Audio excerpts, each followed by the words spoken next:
Had talked about in the previous videos where we go ahead and strip everything down so we can see what's underneath the paint, see any kind of fractures in the frame body or anything like that. This crane has been stripped down to the bare metal, as you can see. This is before we take it in and we primer it after we do all our necessary repairs. The reason we do this is you never know what you're going to find underneath this paint. We find Bondo. We find all kinds of different stuff on it. We found Duraglass. We found rust holes that have been bondoed up. We knock them out, repair them correctly, and then we prime the crane so we know that the customer is getting something that's not structurally compromised.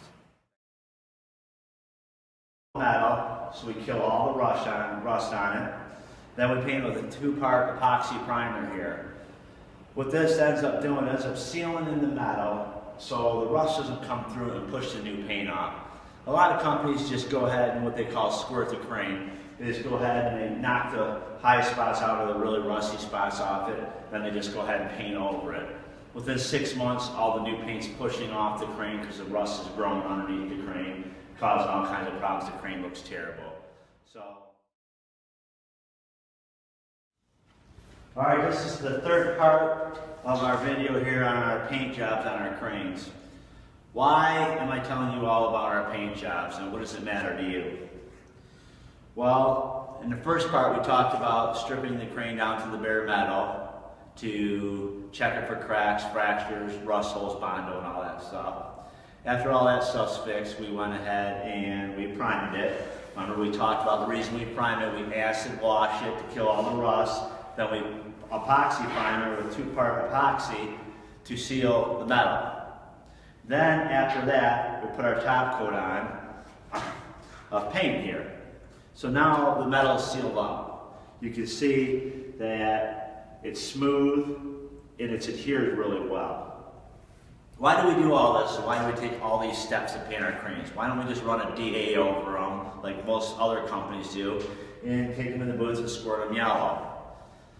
The reason why we believe, how many of you have been to an auction or got a piece of equipment that looked good from 50 feet and you walk up to it and you think to yourself, oh my God, they didn't even tape anything off, they just painted them. And we've had them come in, well, we had an IC20 come in one time that was all the same color, even the steering wheel they painted.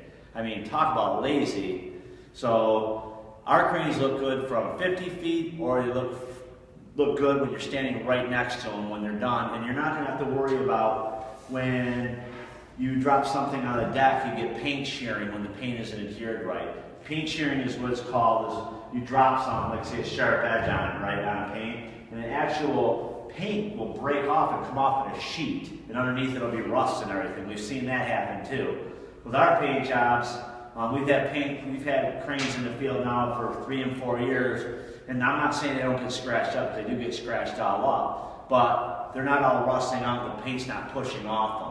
I mean, that's something you need to look for when you buy a crane, or you're getting ready to look for a crane. The other thing is too, is a lot of people sandblast them. We don't sandblast them, we have our own process for stripping these cranes down, and it does not entail using sand.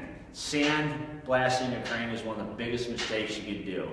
If you go to an auction and you see a crane with sand in the dashboard or sand in the compartments where they sandblasted it, if you buy that crane, you have nothing but problems. The sand gets in all the motors, the cylinders, everything, causes nothing but ongoing problems. Thanks for watching.